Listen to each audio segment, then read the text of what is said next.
Dito kami ngayon sa Laureta Elementary School. May VIC kami ngayon. So, ayun yung mga volunteers namin from 3 churches. So, ito, sumama. Sino yung sumama? Jump, Andi. Jump, Andi, jump.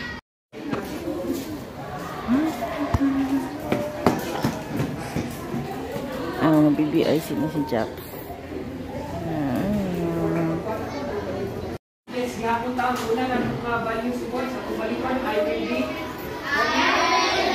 obedient. Sabi I will be obedient. Sa ganit, buta sa buta niya, itong ibalik mo. I will be obedient. Matawag ito tabi.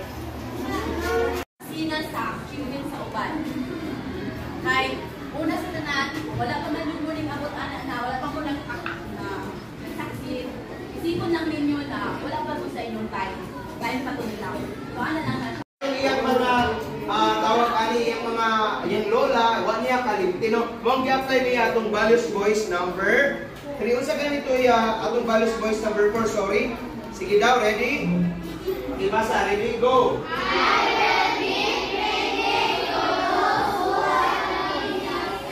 Okay, so dapat kaya makita natin na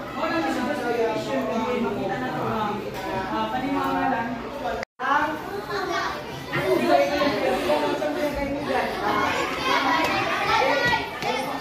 iyang amigo kay si Jonathan, diba kayo na mo? O kung iyang anak, wala pangpangalan ko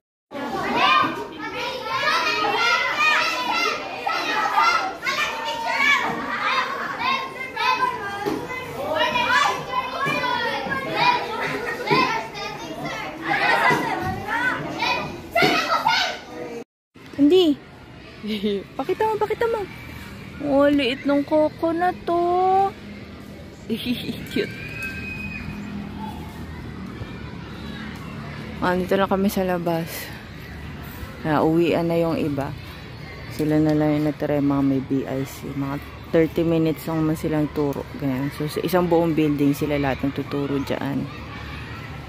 May iba pang mga mga rooms kaso kulang na ng tao. Ayan, sayang lang, kulang ng volunteers.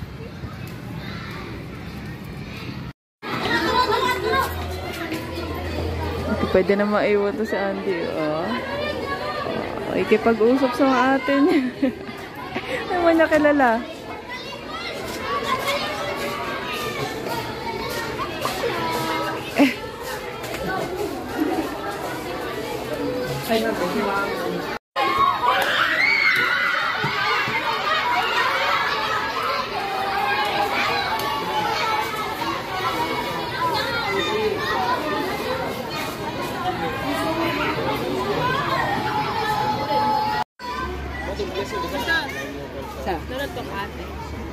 Pur man lagi. Pur 5 lagi. Bigyan po ni mo. No, not to. Pila kita kabuksan? 20 jet pasto. Ay nasla pasto dyan. 20 na hinat sulod dire. 8 na may gani ha, walo-walo niya. Duha mo.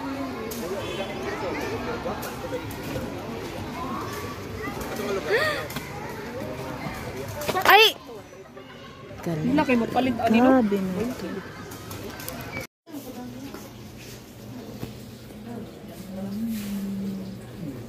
Tayo sa vet.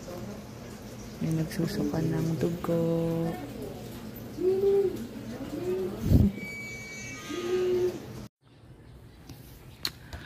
Okay, so kakagaling lang namin sa vet.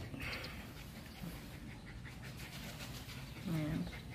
Kasi this past few days, si Iko, nagtatain ng may dugo. Tapos, nahihirapan siya umihi. Ayaw niya kumain. Tapos parang may something sa likod niya. Tapos may sugat din siya sa balls niya. Kaya pinavet na namin siya. Para maagapan ko ano man yung meron. Ang laki naman ng pimple na to. Anyway. So, usually pag vet, sa Makati kasi, mahal talaga yung magpa-check up ka. Ganyan. Tapos yung gamot nila, ganyan, ganyan. So, nag-expect ako na medyo malaki yung gastusin. So, yung kinuha ko na yung ipon ko, yung ganyan-ganyan, just in case. Tapos pagdating doon, medyo malayo nga lang siya dito. Pagdating doon, chinek nung doktor. Tapos ang bait nung doktor, matanda na siya. Si Doc Ray yata. Doc Ray din pangalan nung ano niya, nung clinic. So, ang bait. Tapos parang mas madami pa siyang tanong kung paano nakapunta dito sa Tagum galing Makati kaysa doon sa Aso. So, parang hindi siya nag-worry ba doon sa kalagayan nito ni Iko. Tapos yung chinek lang niya, ganyan. Tapos sabi niya, ano kinakain? Sabi namin table food. Sabi niya parang maging maingat lang daw. Kasi sabi ko, balik na lang po namin siya sa dog food. Sabi mo, mahihirapan ka kasi nag-table food na siya, walang lasa ba?